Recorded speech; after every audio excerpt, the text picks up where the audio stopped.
Hello po sa inyong lahat mga ka-crypto. Ako po si Pinoy Crypto Trader at sa video na ito ay atin pong pag-uusapan ang tungkol sa balitang ito kay Bitcoin, kung saan ang mga short-term holders ng Bitcoin ay nagpapanik raw po sila dahil sa malapit na po silang magkaroon ng 100% na unrealized loss.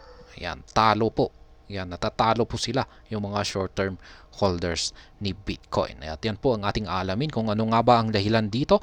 Pero bago po tayo magpatuloy ay nais ko po munang bigyang linaw ang aking disclaimer kung saan ang nilalaman po ng video na ito ay hindi po ito isang financial advice. For education and information purposes lamang po ang layunin nito.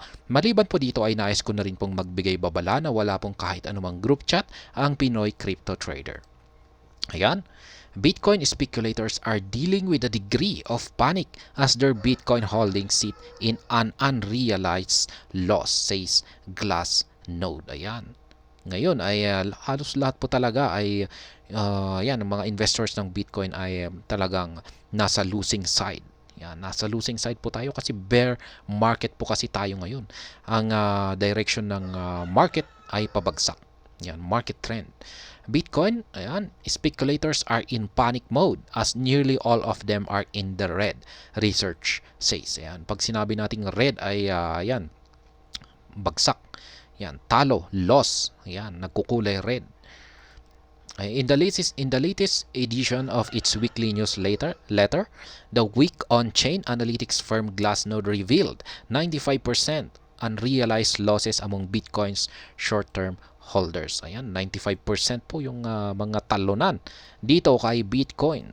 Yan, pero unrealized po yan. Unrealized. Kung pag sinabi po nating unrealized ay ayan, kung pag tayo ay nagbukas ng trade, ayan, long position kay Bitcoin at bumagsak ito, ayan, at nagkaroon tayo ng loss, ayan, ito pa rin ay naka-open, nakabukas pa rin, kaya unrealized po yan. Kung pag sinara natin yan ay dyan na po tayo magiging realize na, talagang talo na tayo rito kung pag close mo na yan. Kung pag yung mga nagko-hold naman dyan, sabi natin ay bumili tayo ng Bitcoin, ayan, ngayon ay bagsak ang Bitcoin, kaya talo tayo. Ngayon, 97.5% yung unrealized natin. Ngayon, kung pag ibebenta natin yung Bitcoin natin ngayon, ay magiging realized loss na yan. Yan, talagang talo na tayo. Pero unrealized loss ay ibig sabihin ay pwede pa tayong makabawi dyan. Yan. Basta umangat ang market price ni Bitcoin. Ayan, Bitcoin price action in recent months has tested the resolve of investors, but none more so than those who bought BTC over the past 3 months. Ayan. Yung mga nakabili ng nitong mga nakalipas na 3 buwan lamang. Ayan. Sila po yung parang nagpapanik ngayon. Ayan. STH, which corresponds to entities hodling coins for 155 days or less, have seen their aggregate cost basis fail as market support. A Glassnode's as of September 17, the cost basis for those not spending BTC is now $28,000, around 5% above current spot price. As part of its research, the firm separated the STH cohort into the holders and spenders, discovering a relationship between abrupt changes in implied unrealized profitability in the shift in spending by STH realized profitability. The result, it says, is what is calls a non-trivial change in sentiment.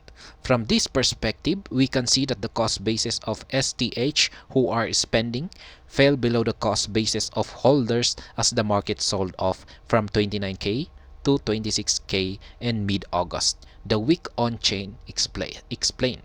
This suggests a degree of panic and negative sentiment has taken hold in the near term. Ayan. Marami nang nagpapanik at negative na po yung pananaw ng karamihan dito. Ayan. News investor cost basis, holding and spending. Ayan. Mula po yan kay Glassnode. A degree of panic. Ayan, ito naman yung kung gaano kalala yung mga investors na nagpapanik. The findings chime with the overall sense of caution among Bitcoin traders and analysts, with many predicting a test of lower levels is still to come. Ayan, marami pang siguro sabi ng mga analyst dito na meron pang mga paparating. Yan, na kung saan si Bitcoin ay maaaring babagsak pa sa mas mababa na presyo para i-test ang mga support line dito.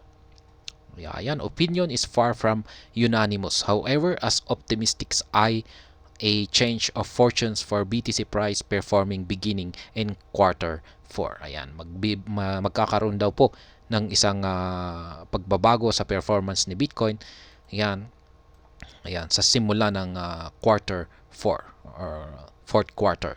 As Cointelegraph reported earlier this week, meanwhile, classic sentiment gauge, the crypto fear and greed index remains only modestly bearish as current price levels. Ayan, ito naman po yung crypto fear and greed index natin. Ayan, dapat chinecheck natin yan. Naglalaro po ngayon ang crypto fear and greed index natin dito sa ilalim ng 50. Yan, nasa 50.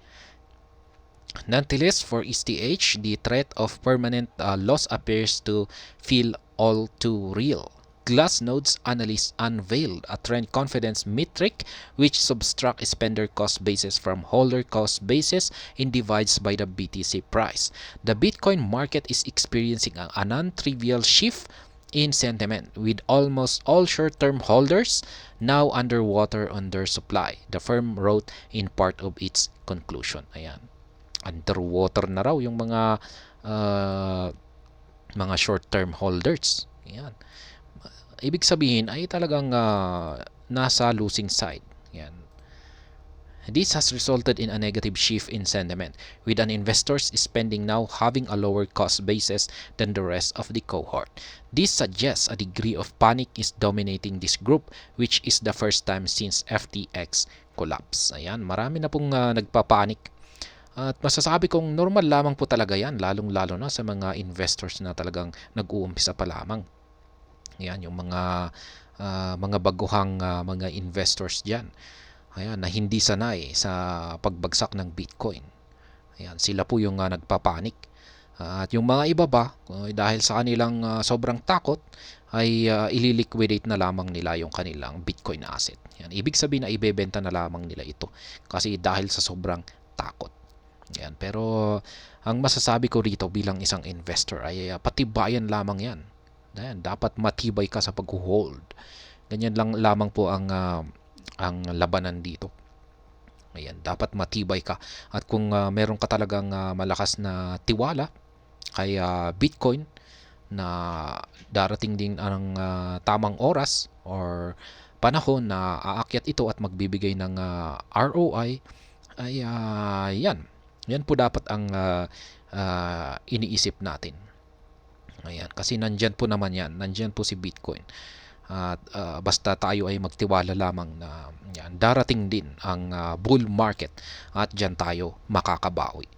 Yan. Pero yung problema kasi sa mga baguhan, yan, mga bagong investors ay hindi nila nakakayanan. Yan, bumabagsak si Bitcoin at talagang iniisip nila na mawawala yung kanilang investment. Kaya yan, nagpapanik sila at ang pumapasok sa kanilang isipan ay ibebenta ko na ito para maski papaano, yan, maski kahit papaano ay meron akong merong matitira sa aking investment at hindi ito mawawala. Kasi yan yung kanilang, yan po yung talaga yung takot na pumapasok sa kanilang isipan. Yan, pwedeng mawala yung kanilang investment.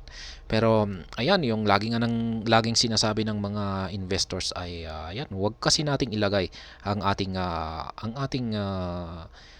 ang amount ng pera na pwedeng na hindi natin kayang mawala sa ating bulsa. Ayan, sabi nga ay do not spend.